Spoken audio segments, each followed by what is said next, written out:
The Silver Swans. I don't think that I've ever been in love.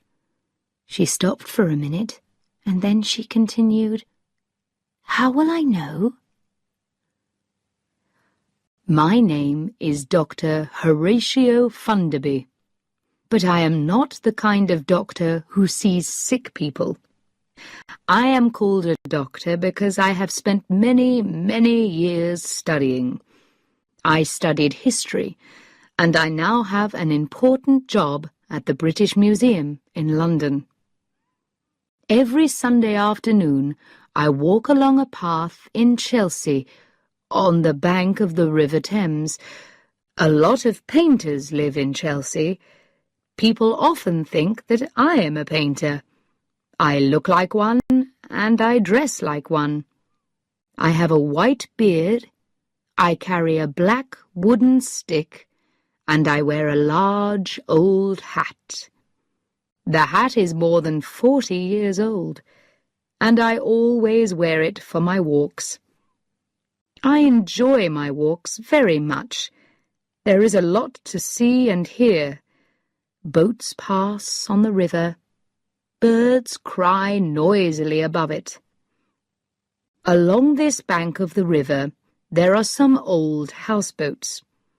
People buy these houseboats because they like living on the water. They enjoy watching the passing boats and listening to the sounds of a busy river. They paint the boats in bright colours.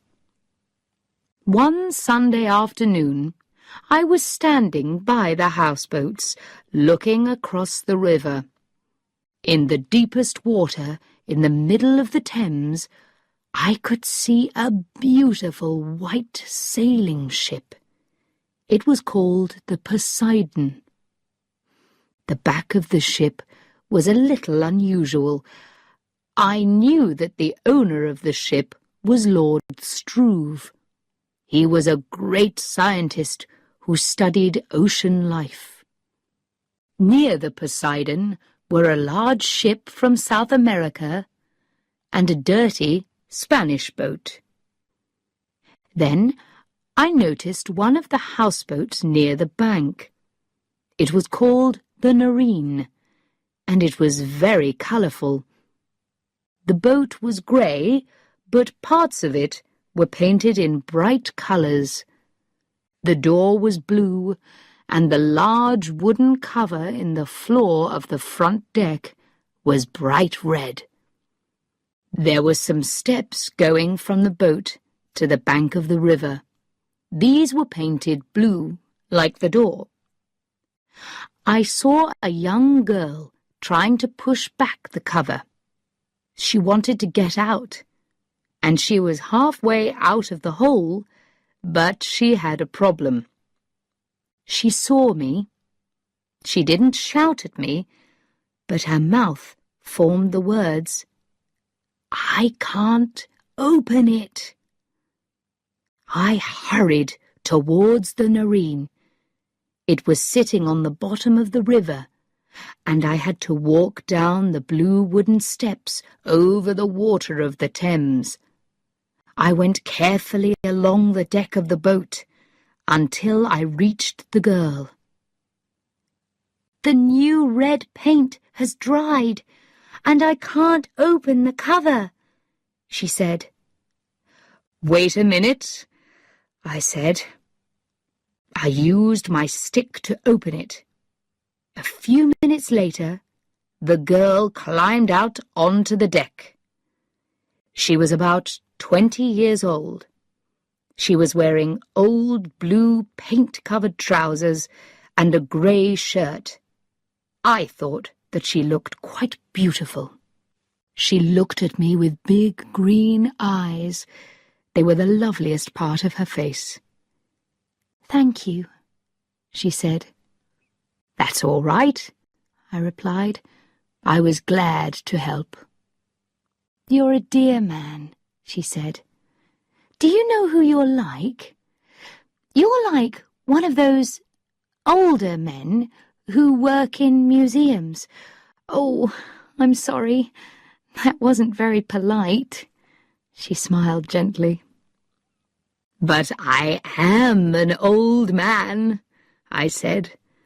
Please don't worry. In fact, I do work at the British Museum. I'm Dr. Horatio Funderby. Oh, she said, the British Museum. She was silent for a second, and then she asked, Would you like to see my octopus? Yes, I would, I said, smiling. She took me down through the blue door into a green room.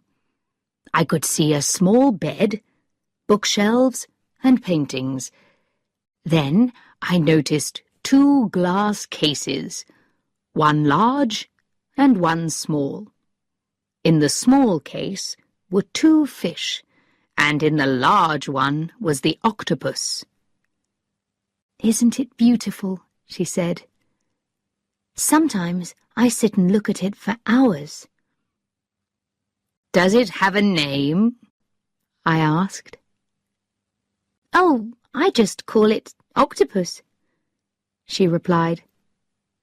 And you? What's your name? I asked. After a minute, she said, My name's Thetis.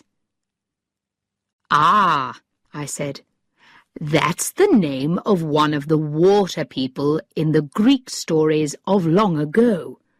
Thetis was the daughter of Nereus and Doris. They lived at the bottom of the sea. She pulled her ear thoughtfully. My real name's Alice, she said. I call myself Thetis because I'd like to live at the bottom of the ocean. When she said this, I could understand the reason for her green room. It was quite dark in the room. The only lights were the ones that lit the glass cases. The paintings on the wall were in blues and greens, and showed fish and other underwater animals. I was sure that she was the painter. She was almost a water child herself, with her small nose, large eyes, and pretty short brown hair. Would you like me to sing for you? She asked. Oh, please do, I replied. My song's called The Silver Swans, she said. She sat down, closed her eyes, and sang in a sweet, gentle voice. How shall I know my true love? When will my true heart speak to me? Oh, when the silver swans come sailing, then I will know my true love. Then I will be with my true love, forever with my true love. It was a beautiful song, but I felt that there was a sadness behind the words. The words were wise and understanding, but I knew that the young girl in front of me was never in love. That was lovely, I said. Thetis opened her eyes. Thank you, she said. Who wrote it? I asked. I did, she said. It's mine. Do you often write songs? I asked, surprised. Only when they come into my head, she replied. Suddenly, she moved towards me. How will I know my true love? She asked seriously. How will I know when I'm really in love? How old are you, Thetis? I asked. I'm 21, she answered. Have you been in love? I said. No, she replied. I don't think that I've ever been in love. She stopped for a minute and then she continued, How will I know? Who will tell me when I am? You're so old and wise. Can't you help me? She looked pale and unhappy. I thought carefully before I answered her questions. At last I replied, When he's ill and ugly, and you can still love him, then you can be sure. When he is ill and ugly, she said to herself quietly. She sat there thinking. Then suddenly she remembered that I was there. Oh, I'm sorry I'm being rude, she said. Would you like some tea, Dr. Funderby? I'd love some. Thank you, I replied. She disappeared for 2 or 3 minutes. I looked round the room again. At last she returned, carrying the tea things. She poured out the tea. As she lifted her cup to her mouth, she said again, When he is ill and ugly. Oh, thank you, Dr. Funderby. She smiled at me. We talked for about half an hour. She told me about her mother and father. They also lived in London. But she wanted to live alone on this houseboat. She loved it because it was on the water. She had an evening job, but she did not tell me what it was. Suddenly, I began to feel quite ill. I wasn't sure why, but before I could decide, Thetis asked, Would you like to go out on deck? There was not much room at the back of the boat, but it was enough for the 2 of us. Then I saw with surprise that there was water all round the boat now. 4 dirty white swans went past us. Their feathers were dirty with oil from the river, and their eyes looked very unfriendly. Thetis looked at them. I said, smiling, Perhaps they're the silver swans in your song. Perhaps you're going to meet your true love. She only said, These swans are a dirty grey silver. Then a small wooden boat came up to us. There was a tall, strong man in the boat. He looked about 35 years old. He was wearing a blue sailing shirt and dark blue trousers. He had black hair, a beard, and bright blue eyes. "Hello!" he shouted, and his white teeth shone against his dark beard. "Have you some cotton to mend my trousers? I caught them on a piece of wood." "Yes, of course," Thetis called back. "If you climb up here, I'll mend them for you." The sailor laughed. "I'll do it. I can't tell you where they're caught," he said. "Oh, I understand," Thetis said, smiling. Then she went to find the cotton. When she returned, she put it carefully in a piece of cloth. Then she threw the cloth into the boat. The sailor caught it. "Clever child," he said. "Thanks very much. I'll be quick." He moved the boat away and then tied it up next to another boat. We watched as he mended his trousers with his back towards us. While we stood there, a large boat went past. The Narines started to go up and down in the water. I suddenly felt very sick. Thetis saw my face. "Oh, you poor man!" she cried. "I forget that moving boats sometimes make people ill. Come with me. I've got a bottle of medicine. It will soon make you better. She helped me down into the green room and sat me in a chair. I was feeling very ill now.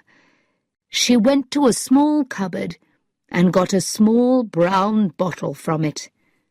She poured something from it into a spoon and gave it to me. They discovered this medicine during the Second World War, she said.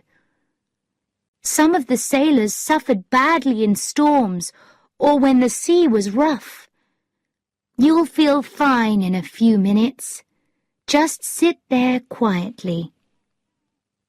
She went out on deck. I heard her shout to the man in the boat. Hello again. What's your name? Hadley. Richard Hadley, he called back. What's yours? I've heard that name before, I thought, but I can't remember where. Thetis, she replied. There was silence for a minute. Then he said, Oh, that's the name of the daughter of Nereus and Doris in the old Greek stories. They lived at the bottom of the sea. He was silent again. Then I heard him call, Where's your father? He isn't my father, Thetis said. He's an old man who's visiting me. He's feeling sick, so I've given him some medicine. I heard the laugh in the sailor's voice as he shouted, What? Sick? On that old houseboat? It's like dry land on there. Another boat passed, and the Noreen suddenly moved up and down again. But the medicine was beginning to work. It isn't an old boat, Thetis said seriously. It's my home, and it does move up and down a lot sometimes. You need a strong stomach. Oh, yes, I'm sure that you do, he said. But I knew from his voice that he didn't really believe her. Really, it's true, she continued. Perhaps even you'll get sick one day. The sailor laughed loudly. Who?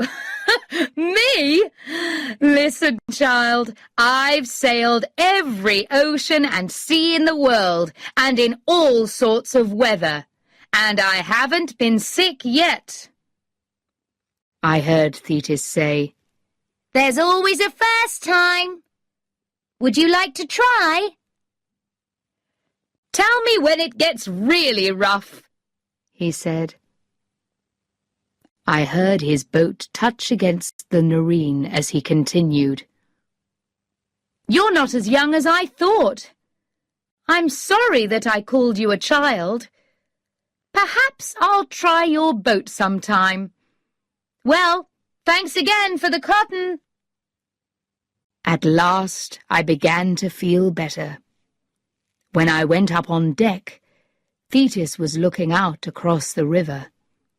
She was watching the sailor as he went out towards the lovely white ship. Oh, she said, you're better. Yes, I said. Good, she said. That medicine always works. Then she added, He said some very unkind things, didn't he? I started to say, But wasn't he beautiful? She continued dreamily. He's very ill, isn't he, Dr. Funderby? And I love him even more than when he's well. I did not see my friend for some weeks. Then, on a rainy Sunday, as I walked past the houseboats, somebody called my name. Dr. Funderby! Dr. Funderby! I turned round. Thetis was running up the steps from the Nareen. She ran to me and said, Dr. Funderby, what shall I do? My octopus has eaten one of his arms. I replied, They often do that when people keep them, even when they feed them very well. Oh, she said. Thanks for telling me that. I feel much better now. She turned and went back to her boat. As she reached the deck, I called out to her, Did your sailor ever come back? Yes, she answered, and disappeared into the boat. A few days later, a friend asked me to go and see a play with him. It was called The Unwanted, and it was at Wyndham's Theatre in London. There's a young woman in it, Alice Adams, my friend said. She's very good, they say. One day she'll be a great actress. When the play started, I couldn't believe my eyes. The young actress was Thetis. I remembered then that her real name was Alice. So this was her evening job. It was a sad play. Thetis played a young girl who falls in love with an older man. In the end, he leaves her, and she kills herself. Thetis played the part with deep feeling and understanding. It seemed to me almost that she was the poor girl. I cried for her at the end of the play. The next Sunday, I visited her on her boat. There was now another glass case in her room. There were 2 large fish in it. She was sitting in front of the case, watching them. She got up to get the brown bottle. The boat was not moving much, but she gave me some of the medicine, and I drank it. My dear, I said, why didn't you tell me who you were? I was at Wyndham's last week. I did tell you, she said. This is the person that I am here. This is the person that I really want to be. You played the part very well, I said. I cried at the end. How can you put so much feeling into the part, night after night? How can you show all that pain and unhappiness if you have never been in love? She thought for a minute, then replied, That's the other side of me. I just do it. She saw me looking at the glass case. He gave them to me, she said. The sailor? I said. Yes, she said. Where did he get them? I asked. From the bottom of the river, she answered. Did he? How? I asked. He went down and looked for them, she replied. Now I remember who Richard Hadley is, I thought to myself. Does she know? And will her heart break like the heart of the girl in the play? Is he in love with you? I asked. He laughs at me and says unkind things, she said. Does that mean that he's in love? And you? I asked. Are you in love with him? I don't know, she cried. I don't know. Oh, Dr. Funderby, I hate being young. She put her head on my shoulder and started to cry. I tried to find the words to make her better. The next Sunday I went for my usual walk. It was very windy, and the river was rough. When I saw the Nerine, she was moving from side to side. Thinking of Thetis, I hurried towards the boat. Her room was small, and the glass cases were not safe in bad weather. I noticed that the blue door was open, so I quickly went down the steps. When I reached the last step, I heard a deep cry from Thetis's room. I was afraid for her, and I hurried in. Richard Hadley was lying on the bed. He was very sick. Thetis was sitting on the side of the bed, holding his head in one of her arms. His skin was a grey colour, and his face was pale. At first, I thought that he was dying. Then the boat moved suddenly. I understood then why he was like this. "Thetis!" I cried. "The medicine! Quickly! Where is it?" "Oh!" cried the unhappy man. "Go away, both of you, and leave me to die alone." "I love him," Thetis said, happily holding his poor head in her arms. "Oh, now I know that I love him. He's very ill, isn't he, Dr. Funderby? And I love him even more than when he's well." I went to the cupboard where Thetis kept the brown bottle of medicine. It was locked. I looked at Thetis. She looked sad. "He refuses to say that he'll marry me," she said. Then she added, looking down at him, "I don't mind being a poor sailor's wife. When you sail away, I'll come with you. We can sail round the world together." I almost laughed at her words. Thetis had no idea about a sailor's life, and she had no idea who Richard Hadley was. The unhappy, weak man cried out, all right, I'll marry you. I'll do anything if you'll just go away. Please leave me to die." I was beginning to feel very ill myself, so I cried, "Thetis, you cold-hearted girl, give me the key now. How can you leave him to suffer? How can you do this to the man that you love?" She untied a piece of blue cloth from around her neck. The key was on it. She looked at the floor as she gave it to me. I knew that she was sorry now. As I opened the cupboard, I heard her say quietly, "He sailed on every ocean and sea in all sorts of weather." I took some of the medicine. Then I gave some to the great ocean scientist, Richard Hadley, Lord Struve. Thetis looked at me. "Will you come to our wedding, Dr. Funderby?" she asked. I was still feeling sick, and I was not happy with her, so I replied, "If he marries you after this suffering, he's crazy."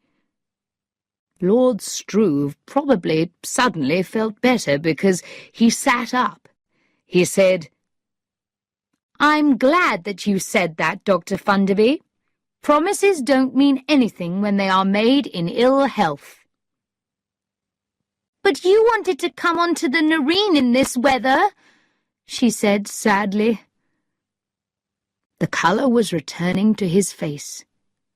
"I came for a good reason. I love you, and I wanted to tell you that," he said. "So why didn't you tell me?" Thetis asked simply. For a minute, he did not know what to say. Then he said suddenly, "Because I felt ill. Now listen, Thetis. If you're going to marry me, you must know two things. You must know who I am. You must know what I do." They don't matter, Thetis replied. I love you. I was feeling better, so I said, And you're acting? Lord Struve looked at me in surprise. Who's acting? He asked. This is Alice Adams, I cried. She's been in the play The Unwanted at Wyndham's for the last 2 years. He looked at her. This child? He said. She is a child, isn't she? Thetis moved her head in a silent yes. But I said, She's England's best young actress, and she's 21. He stood up. Yes, he cried. I remember reading something a long time ago. I've just come back from the Galapagos, he continued. I haven't heard anything about England for nearly 2 years. Thetis jumped up and ran to him. Oh, please take me there, she said in an excited voice. All my life I've wanted to go to the Galapagos. Can sailors take their wives with them when they go? Lord Struve cried, I'm not a sailor, Thetis. I'm a...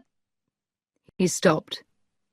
He found it difficult to say. I'm a lord, he started again. I'm a kind of ocean scientist. I do a lot of my work underwater. But you're acting... Before he could finish, Thetis said, It doesn't matter. I never wanted to be an actress. I only do it for the money. I can buy octopuses and live on the Nerine. Do you know what a good octopus costs? Lord Struve held both her arms. Thetis, can you be serious for a minute? Do you really mean that you'll give all that away for me? Of course, she replied. More than anything in the world, I would like to walk with you on the bottom of the ocean, near the Galapagos, because... She stopped for a minute, thinking. Because I'm sure that I love you. Dr. Funderby showed me that. For another minute, Lord Struve held her 2 arms, while he looked up with a very happy look on his face. He seemed unable to believe what he was hearing. And so the song of the silver swans came true. Thetis, the water child, married her lord of the sea, Richard Hadley. I still walk along by the River Thames, but I don't enjoy the walk as much as before. Lord Struve, his wife, and her octopus have gone away to a beautiful island in the Pacific Ocean. There they work together with the wonderful undersea plants and animals around them. A family have bought the Nerine, and they have painted her a dark brown colour. They have changed the name to the Nelson, after one of the greatest British sailors, Sir Horatio Nelson. I pass her every Sunday, and a washing line goes from the back of the boat to the front. It is filled with washing, the clothes of small children, and I think as I go past, do they have strong stomachs like Thetis, or did she give them the name of that wonderful medicine in the brown bottle?